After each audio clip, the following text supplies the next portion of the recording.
le cadre de l'émission Rayonnement culturel, aujourd'hui, je veux vous présenter l'auteur du livre « Ma vie, de la cour d'école à la salle d'opération » du docteur Guy Morin, obstétricien gynécologue, et de son épouse Francine Labrec, aussi son infirmière.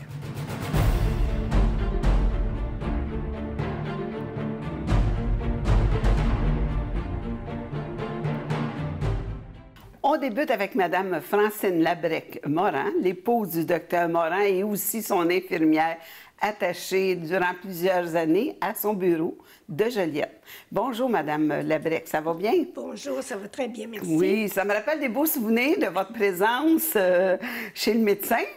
Je me rappelle de vous comme personne très... l'oreille attentive, toujours à l'écoute des besoins. Vous étiez toute douce. Vous avez une belle complicité aussi avec votre mari. Mais aussi, je voulais vous parler du travail famille, parce que je sais que vous avez travaillé 3 jours au bureau de votre mari, mais il y avait quand même un travail en arrière de ça, une famille avec un mari, 4 enfants, des horaires sûrement comprimés, jour, soir, nuit, ça ne doit pas être facile. Ben non, c'est pas facile, mais j'ai pas du tout de regrets.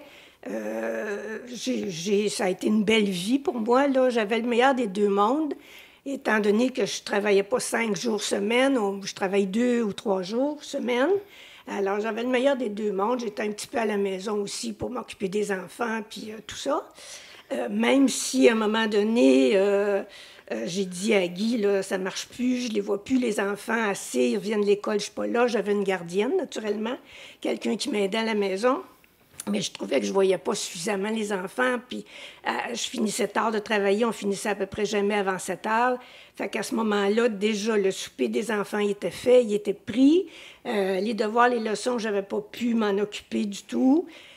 Puis à ce moment-là, ben Guy m'a suggéré d'engager quelqu'un, puis de finir à 4 heures l'après-midi.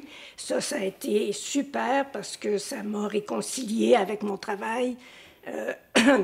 Alors, je finissais à 4 heures. Il y avait une infirmière étudiante que j'avais formée et qui me remplaçait, qui arrivait à 4 heures, qui me remplaçait. Alors, je m'en allais à la maison, puis là, je voyais les enfants, puis ça m'a beaucoup soulagée, ça m'a beaucoup aidée. Mère un jour, mère toujours. Encore aujourd'hui. Mais vous aviez une vie différente de peut-être, mettons, comme monsieur, madame, tout le monde, parce que vous partagiez quand même votre époux pour soit donner des naissances, des problèmes. C'était la nuit se faire réveiller quand même, les gardes. C'est peut-être pas évident non plus pour des soupers, des fêtes de famille, oui. Des activités oui. de couple aussi. Quand là. Guy était de garde, c'est certain qu'on ne sortait pas et je ne recevais pas non plus.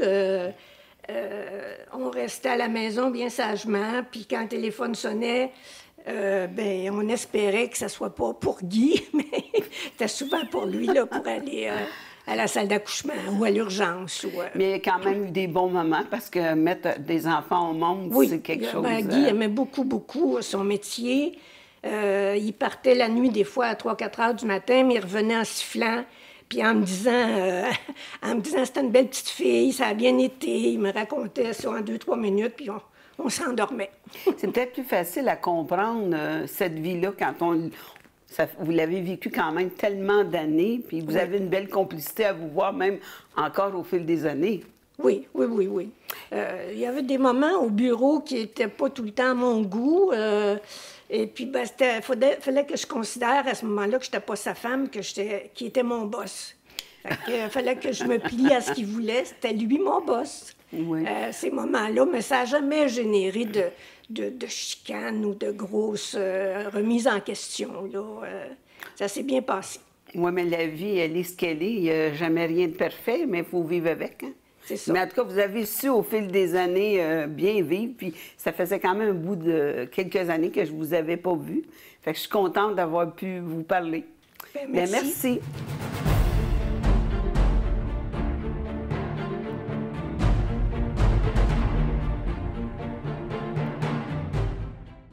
Maintenant, je suis en présence du docteur Guy Morin, chirurgien, obstétricien, gynécologue, on peut en mettre des titres. Depuis 1974, vous étiez au CHDL. Ouais. C'est là que je vous ai connu comme médecin et comme pour tout le personnel de l'hôpital. Vous étiez le grand dernier arrivé parce que vous étiez plus grand que tous les autres. Ben, je suis un grand gynécologue. Je suis contente de pouvoir vous parler. Puis en même temps, on va probablement découvrir votre livre pour ceux qui ne le connaissent pas. Bon, ma première question, pourquoi vous avez écrit un livre? Bon, bonne question. De par la job que je faisais, naturellement, je n'étais pas souvent à la maison. J'ai été absent beaucoup.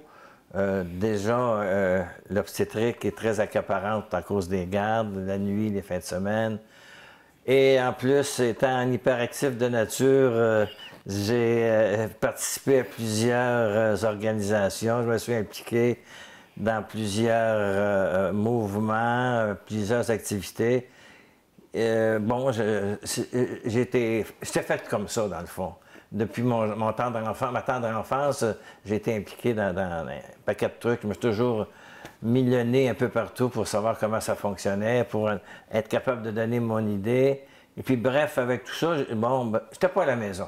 J'ai pas été un père présent dans les premières années. Et puis, quand j'ai commencé à prendre une demi-retraite, je me suis rappelé tout ça, puis je me suis dit, coudonc, mes enfants, je les ai pas beaucoup connus, un peu quand même, et eux, ils m'ont pas connu. Puis j'ai voulu leur expliquer, en écrivant ces mémoires-là, qu'est-ce que je faisais pendant le temps que je n'étais pas à la maison. Si on revient au tout début, Francine a d'abord fait son cours d'infirmière. Moi, j'étais toujours étudiant au collège, et je savais que je voulais aller en médecine, mais c'était pas assuré, parce que pour entrer en médecine, ça prend des notes. Et puis, disons que les 2 dernières années de mon cours classique ont été assez ardues, dans le sens qu'il fallait que je travaille pour avoir des notes. Et puis, effectivement, j'ai fait l'application et j'ai été heureusement accepté.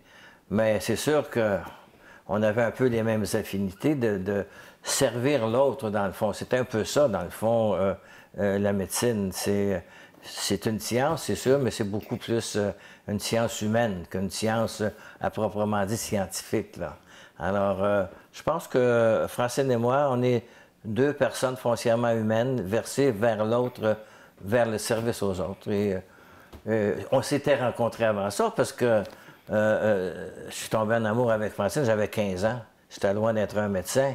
Et puis ça a toujours persisté depuis, ça fait plusieurs années. Donc, oui, ça fait plusieurs... C'est la persévérance dans tout, finalement. Non, c'est la motivation. C'est sûr que le fait d'avoir Francine à mes côtés, ça m'a aidé beaucoup aussi, là. Tout jeune, puis dans ma profession aussi. Le fait qu'elle travaille avec moi, c'était ma deuxième professeure, si on veut.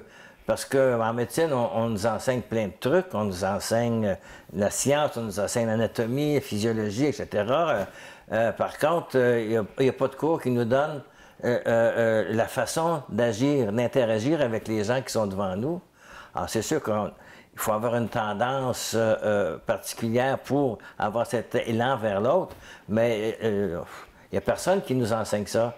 Et le fait d'avoir Francine avec moi au bureau et de me dire, elle me préparait toujours avant, quand elle recevait le dossier, elle me disait, ben, écoute, Guy, cette patiente-là, fais attention, bon, elle est très craintive, elle a peur de la salle d'opération, elle a peur du cancer, alors elle est très nerveuse. Alors, mon attitude était axée un peu sur les conseils que Francine m'avait donnés, puis souvent, elle me chicanait des fois. C'est arrivé quelquefois... Ah oui! C'est arrivé quelquefois où la patiente ressortait en pleurant. Puis là, Francine rentrait dans le bureau pour me chicaner. Elle me dit, qu'est-ce que tu as fait à cette patiente-là? Elle pleurait. Et souvent, un mot, des fois, hein, pas réfléchi, peut entraîner souvent des... Oui, mais il y a peut-être le diagnostic aussi. Des fois, oui. Mais il faut savoir comment le dire. Il faut être capable de dire la vérité. Et c'est pas toujours facile, là. Je raconte dans mon livre un cas au début de ma pratique que j'avais une peur bleue du mot cancer, même si j'étais médecin. Et c'est beau dans des livres, mais quand tu as la patiente en face de toi qui fait un cancer, et que, comment on dit ça? Surtout quand il n'y a pas de traitement. Le cas que je rapporte dans mon livre, c'était vraiment un cas désespéré, pris trop tard. Et d'emblée, je savais que cette patiente-là ne survivrait pas. Mais comment expliquer ça à la patiente? Ça, au début, je n'étais pas capable. Il y a le côté humain, parce que c'est pas parce que vous êtes médecin qu'il n'y a rien qui paraît. Vous êtes comme un canard, il n'y a rien qui paraît à l'intérieur, à l'extérieur, mais à l'intérieur... Oui, on est affecté par ça. On veut pas. C'est pas un métier qu'on pratique froidement. C'est sûr qu'il ne faut pas trop que ça paraisse devant... Mais souvent, il y a des cas qui m'ont bouleversé, qui m'ont jeté à terre. Mais naturellement, il faut que tu te concentres sur le problème et éviter de trop faire part de tes états d'âme intérieure. Là. Puis il y a quand même eu des événements heureux. Vous avez mis combien d'enfants au monde? La plupart c'est sûr que dans ma profession, c'est peut-être pour ça que je l'ai choisi d'ailleurs. La majorité des cas, c'est des cas joyeux, en obstétrique, entre autres. C'est des événements heureux, c'est des patientes qui sont jeunes, qui vivent un événement heureux. C'est pas une maladie. Par contre, on sait qu'il peut y avoir des conséquences bien souvent. Donc, ça, c'était réjouissant. Par contre, quand il arrive des malheurs, dans les cas supposément heureux, ça jette par terre. Ça, c'est vraiment surprenant et c'est douloureux à l'occasion. Alors, comme je raconte dans mon livre, bon, il y a deux façons de pratiquer la médecine. Il y a un accouchement et il y a la salle d'opération. C'est deux affaires complètement différentes. Comme je dis dans mon livre, ça ne m'est jamais arrivé de pleurer en opérant, mais ça m'est arrivé de pleurer en mettant un enfant au monde. Tellement c'est émouvant, tellement c'est beau. Juste voir la réaction du père, souvent, pour nous, c'est pas une routine. C'est mettre un être humain au monde, c'est quelque chose. C'est ça, là, il n'y a rien qui pourra me faire oublier ces événements-là. Par contre, quand il arrive un malheur, un bébé qui va pas bien, un bébé qui décède, c'est déjà arrivé, ça nous jette par terre, effectivement. Moi, la question que je vais me poser, vous avez quand même eu 4 enfants. Est-ce que vous aviez le même stress vis-à-vis les grossesses de Francine? Parce que vous avez eu une grossesse jumellaire en plus. Oui, Francine a toujours fait les choses un peu à part des autres. Alors, elle vous a essayé un peu. Elle a voulu me mettre à l'épreuve. Elle m'a fait réviser mes examens. Alors, vous avez eu 100 %? Elle a eu des grossesses particulières. Déjà, des jumeaux, c'est pas fréquent. Après ça, elle a eu une présentation du siège, c'est pas fréquent non plus. Bon, mais tout a bien, terminé, c'est l'important. Étant dans le domaine, dans le milieu, ben, je voyais toutes les complications qu'il pouvait y avoir. Quand même, madame était quand même au courant côté médecine. J'étais là comme son mari, comme son conjoint, comme le père. J'étais pas là comme médecin, donc il n'y avait pas aucune connotation médicale entre nous deux. Je ne suis pas son médecin, je ne voudrais pas jamais l'être. Je suis son mari, je suis son amoureux. Alors, j'étais aussi émotivement pris en tant qu'être humain que plus comme médecin, là. Par contre, c'est sûr qu'en ayant des notions d'obstétrique, c'était pas sans penser qu'il pouvait y avoir des complications. Mais heureusement, il n'y en a pas eu, tout s'est bien déroulé.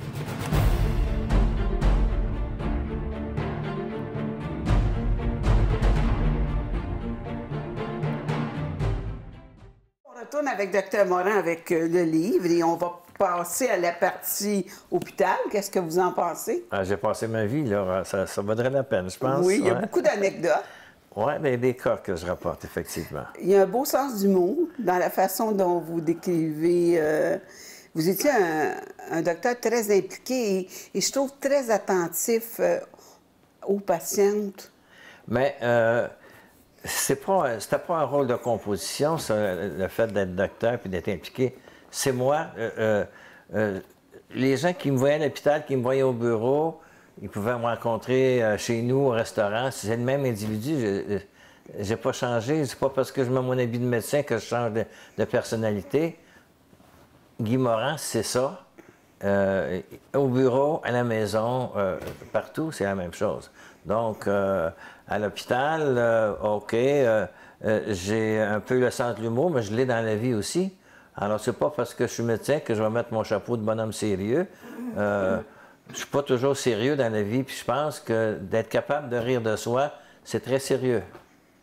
D'être capable de rire des autres, un peu moins. Mais Rire de soi, c'est sérieux. Vous parlez beaucoup de la salle d'opération, quand même, Ouais. c'est plusieurs Ah ouais. fois par semaine. Et la garde aussi, que c'était quelque chose de pas facile. Non. Jour, soir, nuit, vous savez l'heure que vous commencez, mais vous savez pas l'heure que vous terminez. Bon, disons qu'au début de la pratique, quand tu es jeune, c'est merveilleux. Hein? Tu te penses Superman, là. Hein? Il t'appelle à 3 heures du matin, tu te lèves en courant, je m'en vais sauver des vies, c'est merveilleux. Il faut toujours regarder un peu cet aspect-là, mais c'est sûr qu'avec le temps, avec l'usure, ça devient difficile, dans le sens que de toujours avoir le cerveau accaparé quand on est de garde, de la complication qui peut arriver, parce que, bon, on avait nos patients, c'est bien évident, mais on était aussi appelés en consultation, puis souvent, quand on est appelé en consultation, c'est des cas qui vont pas très bien.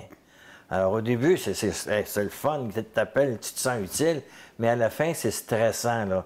Je me rappelle les dernières années que j'ai pratiqué, les gardes me stressaient tellement là, que j'en dormais plus. J'en avais l'air bête. Hein? Je savais que j'étais de garde le lendemain. La journée de la veille, j'avais pas le goût de rien faire. Je dormais mal, j'étais stressé. C'est pour ça qu'un jour, après 25 ans de cette vie-là, je me suis dit non, il faut que j'arrête, ça n'a pas d'allure. Et c'est ce qui m'a fait prendre la décision d'arrêter la pratique en milieu hospitalier avec les gardes, les fins de semaine, etc., pour me consacrer à l'activité en cabinet privé, qui est beaucoup moins stressante. C'est sûr qu'en vieillissant, la résistance au stress diminue. Alors, je pense que c'était une sage décision que j'ai prise, c'est-à-dire à l'âge de 55 ans, d'arrêter cette vie d'enfer, que je pourrais m'exprimer, même si je n'ai jamais perdu le feu sacré. C'est beau de faire des accouchements, c'est beau d'aider les gens, mais le stress des heures, le fait d'être accaparé par cette idée de toujours être appelé n'importe quel jour, n'importe quelle heure, du jour, de la nuit, ça devenait difficile pour moi, là, vraiment. C'est que, surtout en obstétrique, il peut y avoir des complications qu'on ne s'attend pas, auxquelles on ne s'attend pas, et il faut être capable de réagir rapidement. Puis vous êtes seul à ce moment-là pour prendre la décision, là. On est seul. C'est sûr que on est supposé d'être le meilleur au niveau où on est rendu. Il n'y a personne au-dessus de toi pour venir t'aider. C'est toi, on t'appelle plutôt. Alors, on n'est pas des bons dieux quand même si on a fait des études, même si on est, disons, des grands spécialistes, on a quand même des limitations. Puis on ne peut pas tout savoir, c'est impossible. Donc, ça devient stressant avec le temps. Puis, en vieillissant, en tout cas, en ce qui me concerne, le goût de m'embarquer dans des nouvelles technologies, tout ça, j'avais perdu cette envie-là. Donc, à 55 ans, vous changez un petit peu de vie, mais là, la vie familiale redevient plus proche, probablement. Là, aussi, c'est différent. La pratique est au bureau, comme vous dites, le stress est tombé. Là, vous avez peut-être une vie plus normale. Un peu plus, dans le sens que, les 10 dernières années dans lesquelles j'ai œuvré, travaillais 3 jours par semaine. Pas de garde, pas de fin de semaine, pas de nuit. Alors, c'était une autre vie, là. Par contre... Est-ce que c'était mérité? Je pense, mais quand on prend cette décision-là, c'est pas facile. Dans le sens que, là, j'étais conscient que, bon, j'étais plus capable d'endurer le stress. J'étais conscient quand même, avec cette décision-là, que je coupais mes revenus de moitié. Alors, mon salaire a coupé de moitié à ce moment-là. Je me posais toujours la question, est-ce que mes patientes ou les patientes vont me suivre quand même si elles savent que je ne pourrais pas les accoucher, que je ne pourrais pas les opérer? Heureusement, elles m'ont suivi et j'avais un bon arrangement avec mes jeunes consoeurs et confrères qui m'ont permis de continuer à suivre mes patientes enceintes et qui ont accepté de les accoucher et qui m'ont permis aussi de continuer à faire ma gynécologie et d'opérer les cas qui méritaient d'être opérés. Alors, c'était quand même une belle fin de carrière où j'étais plus présent à la maison, il va sans dire, mais déjà, les enfants étaient pas mal plus Plus âgés vieux, à oui. ce moment-là. Mais vous parlez dans votre livre de certaines anecdotes et qui m'ont fait rire. Vous parlez que vos garçons allaient au hockey, mais qu'il n'y en a pas un qui a gardé la fibre. J'allais trouver drôle parce que, personnellement, moi, j'ai un de mes deux fils qui a fait du hockey et j'ai accouché en novembre du dernier. Et le plus vieux jouait au hockey. J'avais de la misère à attacher les patins de hockey avec la bédaine, mais heureusement, il y avait des papas pour m'aider et ça me fait penser à cette anecdote-là. Dans le fond, vous n'avez pas fait de hockeyeur, mais ils ont quand même d'autres choses. On a voulu quand même si j'étais pas là, on les a impliqués dans toutes sortes de sports. Par contre, le hockey, bon, ils savaient aussi bien patiner que moi. Patiner sa bottine, dans le temps, on n'était pas des bons patineurs. Mais là, le problème, c'est que les fameux organisateurs de ces ligues pour les jeunes avaient la brillante idée de mettre les pratiques le dimanche matin à 7h30. La journée de congé à l'occasion. Ben non, tu sais, quand tu te gardes une fin de semaine sur deux, tu as travaillé la fin de semaine d'après, et puis la fin de semaine de congé, on aime bien sortir le samedi soir. Souvent, on sortait, on allait bouffer au restaurant, on allait chez des amis. Il fallait que je me lève à 6 h le lendemain matin pour mettre les patins des deux. Puis qui étaient tannants, les deux, hein? Alors, franchement... Pas de qui tenait ces deux-là? Je sais pas. Mais avec un papa qui n'était pas trop patient, puis disons qu'ils n'ont pas voulu faire une carrière dans le hockey, là. C'est correct aussi. Très peu d'élus. C'est ça. Mais on parle aussi dans votre livre, vous parlez beaucoup du personnel de l'hôpital. C'est quand même, vous avez eu des liens, des affinités avec des confrères, des consoeurs, des infirmières, du personnel. Ouais. Vous en parlez beaucoup, ça vous a quand même marqué? Bien, c'est important. Oui, quand des même, bonnes relations. Mais on travaille avec ces gens-là, puis ils sont aussi importants que nous, hein, auprès des patientes, là. Il faut respecter tout le monde, je pense. Il ne faut pas brusquer personne. Il faut... moi, j'ai toujours considéré que quand on traite quelqu'un, c'est pas le médecin, c'est une équipe qui traite. Alors, il faut que tout le monde participe. Et tout le monde est aussi important l'un que l'autre. C'est pas parce que tu es médecin que tu es obligé de diminuer la personne qui est à côté de toi parce que, bon, elle n'a pas les mêmes diplômes, etc. L'équipe médicale, c'est une équipe complète. Infirmière, aide infirmière, préposé bénéficiaire, tout le monde est important. Et tout le monde doit être conciliant un envers l'autre. Moi, j'ai toujours arrêté de parler à tout le monde. Autant quelqu'un qui était proposé au ménage, aux bénéficiaires, on s'informait de telle patiente. Oui. C'est important, ces choses-là. C'est un travail d'équipe. Vous avez commencé en 1974 au Centre Saint-Eusèbe. C'est quand même un petit hôpital. C'est peut-être aussi ce qui a permis de tisser plus de liens encore parce que c'était petit. Là, quand on est transféré en 1980 au CHRDL à cette époque, c'était beaucoup plus gros. Et là, quand je vois le CHDL présentement, et c'est rendu un village. Plus c'est gros, hein, une organisation, moins c'est personnalisé, moins c'est chaleureux. Les premières années à Saint-Eusèbe, c'était un petit hôpital où tout le monde était ensemble.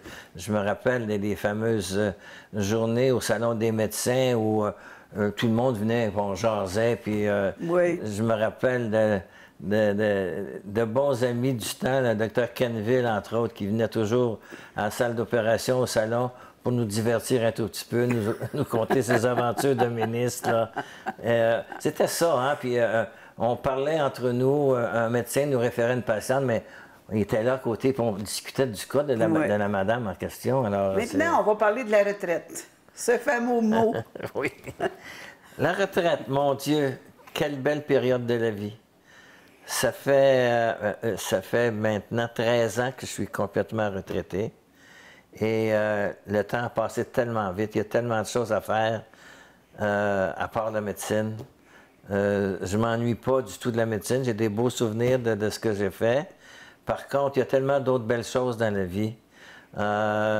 D'abord, le fait d'être retraité m'a permis de me rapprocher de mes enfants. J'ai heureusement une très, très bonne relation avec tous mes enfants. Mes fils qui sont maintenant rendus des citoyens vénérables de 53 ans, les fameux jumeaux. On est comme des frères, des amis. On a une très grande complicité. J'en suis très, très heureux. C'est peut-être eux qui, plus jeunes, m'ont manqué le plus parce que je n'étais pas là, les premiers, naturellement. Et on s'est repris depuis le début de ma retraite, même un petit peu avant.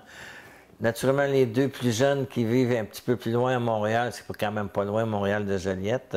Mon plus grand bonheur aujourd'hui, c'est vraiment mes enfants. De voir que mes enfants sont heureux, de voir la relation honnête et sincère et amicale qu'on a préservée, qu'on a cultivée maintenant que je suis à la retraite. Ça, c'est une de mes grandes joies. C'est les voyages. Les voyages, moi qui est curieux de nature, j'ai toujours voulu aller voir ce qui se passait ailleurs. Et on en a profité depuis qu'on est là.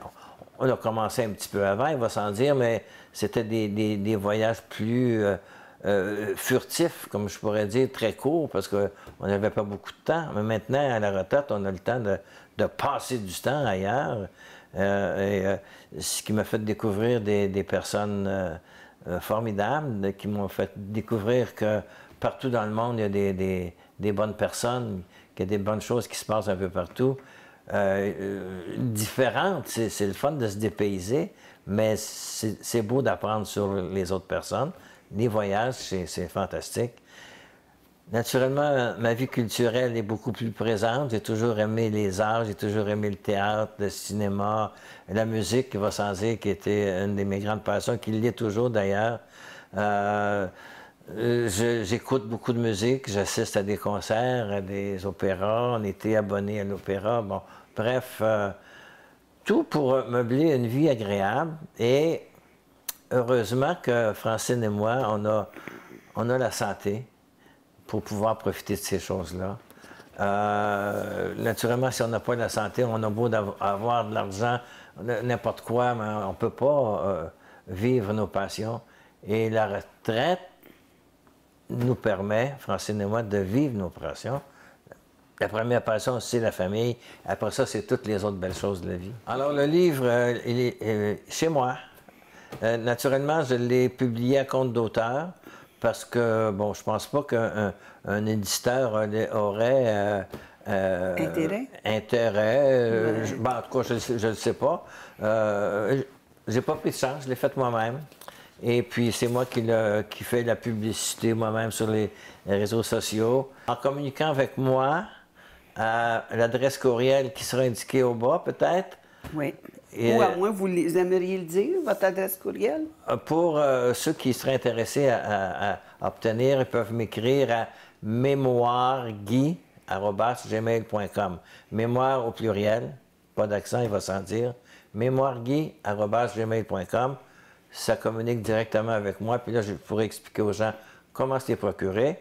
Il y a également mon fils Patrick qui travaille au CHDL, qui a accepté de prendre quelques livres et en vendre aux gens qui sont sur place. Et mes anciens confrères et collègues, Marc Séguin et Hugues Gervais, gynécologues, ont des livres aussi à leur clinique qu'ils peuvent vendre à la clientèle. C'est les moyens les plus faciles. Bien, merci beaucoup à vous deux.